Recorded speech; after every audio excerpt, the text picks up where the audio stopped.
ಎಷ್ಟು ಸಲ ಹೇಳಿದ್ದೀನಿ ನಿನಗೆ, ಮನೆಗೆ ಜನ ಬರೋ ಹೊತ್ತಾಯ್ತು. ನಿಮ್ಮ ಅತ್ತೆ ಮಾವ ಮನೇಲಿಲ್ಲ, ಅವ್ರನ್ನ ಬಿಟ್ಟು ನೀವು ಗೃಹ ಪ್ರವೇಶ ಮಾಡ್ತಿದ್ದೀರಾ ಅಂತ ಎಲ್ರಿಗೂ ಗೊತ್ತಾಗೋ ಹಾಗೆ ನೀನೇ ನಡ್ಕೋತಾ ಇದೀಯ. ನಿಮ್ಮ ಅತ್ತೆ ಮಾವ ಮನೆ ಬಿಟ್ಟು ಹೋಗಿರೋದು ಅವ್ರ ಮಕ್ಕಳಿಂದ, ನಿನ್ನಿಂದಲ್ವಲ್ಲ.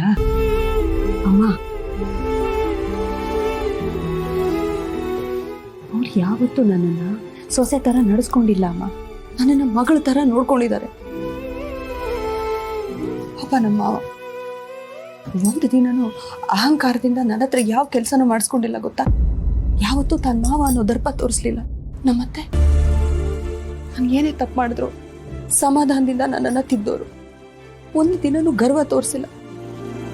ಅಂಥದ್ರಲ್ಲಿ ಅವರಿಬ್ಬರನ್ನ ಬಿಟ್ಬಿಟ್ಟು ಗೃಹ ಪ್ರವೇಶ ಹೆಂಗಮ್ಮ ಮಾಡೋಕ್ಕಾಗುತ್ತೆ? ನಾಳೆ ಅವ್ರು ಬರ್ತಾರೆ ಈ ಮನೆಗೆ. ಅವಾಗ ತಮಗೆ ಗೊತ್ತೇ ಇಲ್ಲವ್ರಂಗೆ ಮನೆ ಕಟ್ಸಿದ್ದಾರೆ, ಗೃಹ ಪ್ರವೇಶನೂ ಮಾಡಿದ್ದಾರೆ ಅಂತ ಗೊತ್ತಾದ್ರೆ ಏನಮ್ಮ ಅನ್ಕೊಳ್ಳೋದಿಲ್ಲ ಅವರು? ನನ್ನ ಬಗ್ಗೆ ಏನಮ್ಮ ಅನ್ಕೊಳ್ಳೋದಿಲ್ಲ?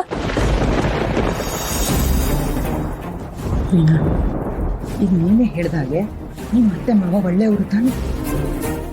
ಮಗ ಮನೆ ಕಟ್ಟಿದ್ದಾನೆ ಅಂತಂದ್ರೆ ಹೆಮ್ಮೆ ಪಡ್ತಾರೆ ಕಣೆ, ನೊಂದ್ಕೊಳ್ಳೋದಿಲ್ಲ. ಏನೋ ಹೇಳ್ದೆ ಮನೆ ಕಟ್ಟಿದ್ದಾನೆ ಅಂತ ಒಂದು ಸ್ವಲ್ಪ ಬೇಜಾರು ಮಾಡ್ಕೊಳ್ಬೋದು, ಅದು ಸಹಜ.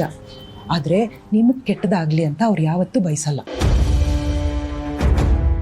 ನೋಡು, ಈ ದುಃಖನೆಲ್ಲ ಮರೆತು ನಿಮ್ಮ ಅತ್ತೆ ಮಾವ ಎಲ್ಲೇ ಇದ್ರೂ ನಿಮ್ಗೆ ಒಳ್ಳೇದಾಗ್ಲಿ ಅಂತ ಹರಿಸ್ತಾರೆ ಅಂತ ಮನಸ್ಸಿನಲ್ಲೇ ಅವ್ರಿಗೆ ನಮಸ್ಕಾರ ಮಾಡಿಕೊಂಡು ಪೂಜೆಗೆ ಬಾಮ್ಮ. ಅಂದ್ರೆ ಇದು ನಮ್ಮ ಸ್ವಂತ ಮನೆನಾ? ನಮಗೆ ಹೇಳ್ದೇನೆ ಮನೆ ಕಟ್ಸಿದನ? ನಿನಗಿಂತ ಜಾಸ್ತಿ ಪ್ರೀತಿ ತೋರಿಸಿದಾನೆ, ತೋರಿಸ್ತಿದ್ದಾನೆ. ಅವನಿಗೆ ಮಾತಾಡೋ ಎಲ್ಲ ಹಕ್ಕು ಇದೆ.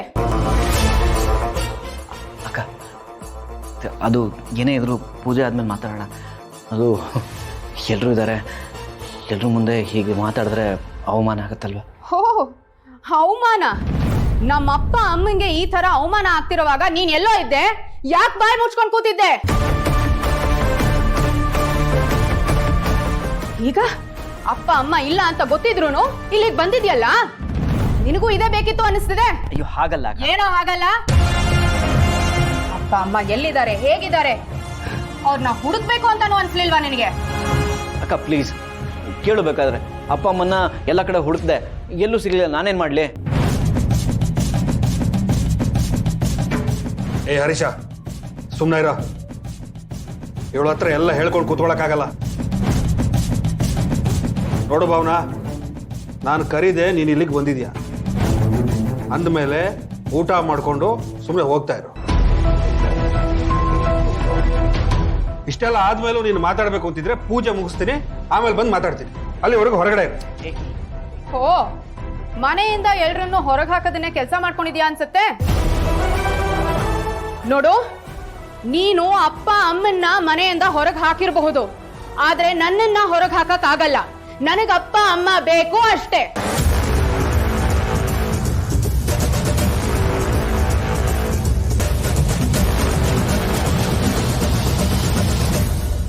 ಹೇಳ್ತಾ ಇದ್ದೀನಲ್ಲೇ, ಅವ್ರು ಎಲ್ಲಿದ್ದಾರೆ ಅಂತ ನನಗೆ ಗೊತ್ತಿಲ್ಲ, ನಾನೇನೇ ಮಾಡ್ಲಿ?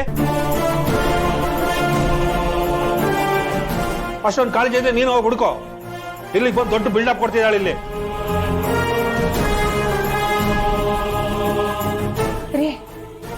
ಭಾವನಾ ಏನ್ರಿ ತಪ್ಪು ಮಾತಾಡ್ತಿದ್ದಾಳೆ? ನಾನೇನೆ ತಪ್ಪು ಮಾತಾಡ್ತಿದ್ದೀನಿ? ಅವಾಗಿಂದ ಹೇಳ್ತಾ ಇದ್ದೀನಿ, ಮತ್ತೆ ಅದನ್ನೇ ಹೇಳ್ತಾಳೆ. ನೀನು ಅವಳಿಗೆ ಸಪೋರ್ಟ್ ಮಾಡಿದ್ರೆ ಚೆನ್ನಾಗಿರಲ್ಲ. ನೋಡು, ನಿಲ್ಸಿ.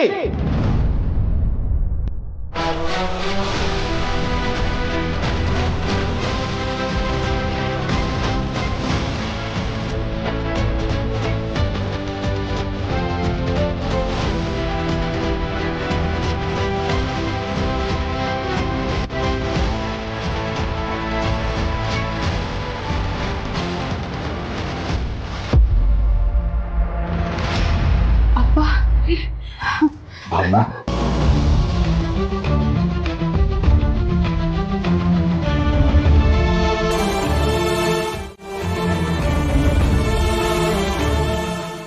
ಅಪ್ಪ ಅಮ್ಮ, ನೀವ್ ಎಲ್ಲಿ ಹೋಗ್ಬಿಟ್ಟಿದ್ರಿ? ಭಾವನಾ, ಇಲ್ಲಿದ್ದೆಲ್ಲ ಮಾತಾಡೋದು ಬೇಡಮ್ಮ, ಬಾ ಹೋಗೋಣ. ಏನಮ್ಮ ಹೇಳ್ತಿದ್ಯಾ?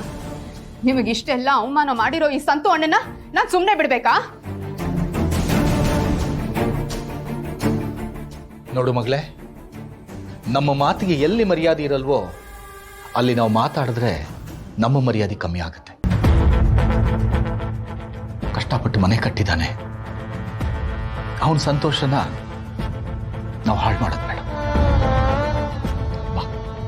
ಅಮ್ಮ ಅಮ್ಮ ಪ್ಲೀಸ್ ಮಾತು ಕೇಳಿ, ದಯವಿಟ್ಟು ಹೋಗ್ಬೇಡಿ, ಇಲ್ಲೇ ಇರಿ ಪ್ಲೀಸ್.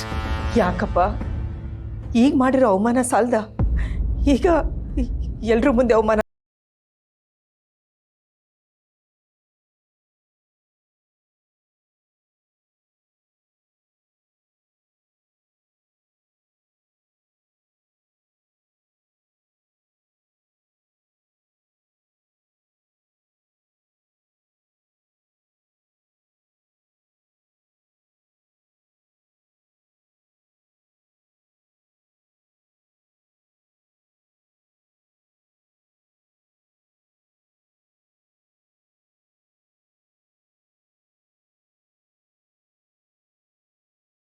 ಪಟ್ಟೆ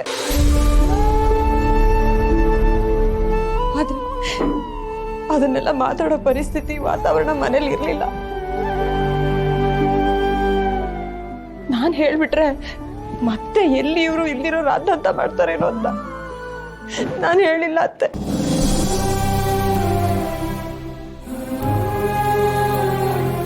ದಯವಿಟ್ಟು ನನ್ನ ತಪ್ಪು ತಿಳ್ಕೊಬೇಡಿ, ದಯವಿಟ್ಟು ನನ್ನ ಕ್ಷಮಿಸ್ಬಿಡಿ. ವೀಣಾ ಹೇಳಮ್ಮ,